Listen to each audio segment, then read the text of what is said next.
Alright, I'm going to try to do this as quick as possible and just explain to you how the universe is a holographic projection and how the entire universe is astrology. Alright, so check this out. These right here, these two serpents right here, these are known as the masculine and feminine, which right here, Pingala Nadi, that is the masculine. Right here, Ida Nadi, that is the feminine. One is ruled by the sun, one is ruled by the moon predominantly, and in between is a rod, it's a staff, which right here at the bottom, you see Shumana, the staff, okay?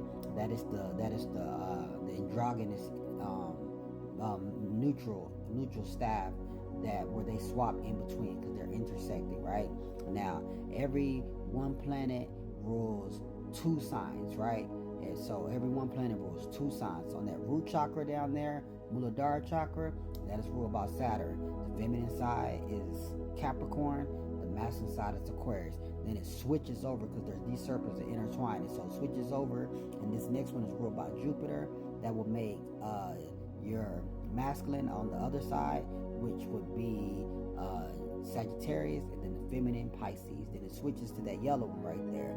That's the Manipura chakra, aka the solar plexus chakra, ruled by Mars. Again, the masculine is going to switch to the opposite side.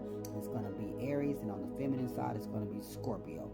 Then it's going to switch again to that green chakra over there. That's the Anahara chakra, aka the heart chakra, ruled by Venus. Okay, Venus is going to be, the feminine side is going to be Taurus, the masculine side is going to be Libra. Then we're going to switch over again to the throat chakra, which is this little blue chakra up here. That's ruled by Mercury, okay? The feminine side is Virgo, and of course the masculine side is Gemini. And then we get to the Anahara chakra, which is your third eye chakra, all the way up here to the top, you know, right before we get to the crown. And that one is a conjoint of the sun and the moon, which is Ida and Pingala. That is ruled by Leo, the sun, and then the moon is ruled by Cancer. Leo and Cancer is the only one that doesn't rule two planets, and they govern all the other signs, all the other, you know what I'm saying, 10 signs.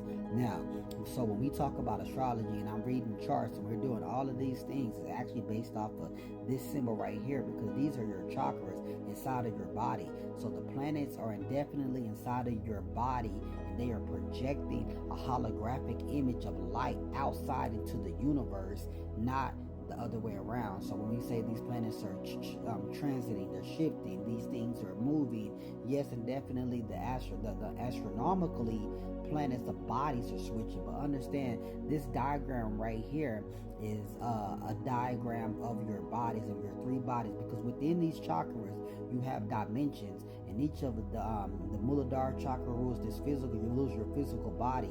The other three which is Jupiter, which is the sacral, solar plexus, and the heart chakra are connected to your astral body. The throat chakra is connected to a casual body, right? And all conjoined. So these are all multiple bodies of yourself, okay? But you're not able to see all these dimensions of light at all times. While you're in your physical body, you cannot be aware of your astral body. When you're in your astral body or you're in a dream, you're not aware of your physical body. So we're shifting, things are changing, and these planets changing, but nonetheless all these things are holographic. That's where we get electromagnetic fields from, okay? Electromagnetic frequencies of different 7 spectrums of light that you can't always see. You can't see, black lights can show you things over your bed that you can't always see. You understand? You have X-rays, you have ultraviolet lights, you have gamma ray lights, you have, you know what I'm saying, you have all these different spectrums of hues and lights that we can't always detect, but that does not mean that they're not there. The planets, are these chakras, are these Jyotish signs, which is Vedic science. Jyotish science means light, the science of light. Okay, these are the 7 lights that we are referring to, which project the 7 celestial planets outside that we see, but those are holograms. Okay, that is a holographic projection. The entire universe is a holographic projection off of self. This is the self. This is your body, okay? Not when we think of the physical body, sporadic. No, we're not talking about me. We're not talking about myself. We're talking about this consciousness, okay? And this consciousness is experiencing itself through these 7 bodies, okay? Or you say the 3 bodies plus the 5 sheaths, which will create the 7 layers of the body. That's why the planets are even called bodies, celestial bodies. But I don't want to take up a lot of time, to explain this. But this is just what I'm basically saying about everything is astrology. Everything in the planets. I want to mainly say that the planets are not outside, but they are internally inside of you. So when you say, oh, my Venus is in such and such, my Venus is here, we're talking about this, not outside. Peace. Also, in ending with this, these are the 7 spectrums of light: radio waves, microwaves, infrared. This is the visible light that we actually see in the physical, ultraviolet, X-rays, and gamma rays. Like I said before, all the planets are the lights that are the planets are projecting off of your chakras.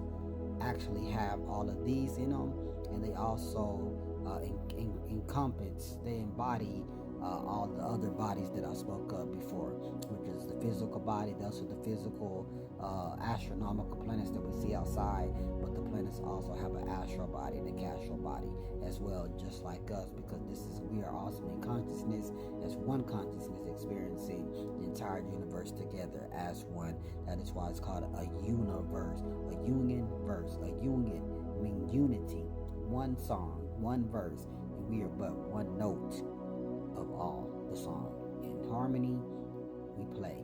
In harmony, we exist. That's why atom has to vibrate, because without the atom vibrating, which the vibration creates sound, sound creates form. There is non-existence. Everything is astrology.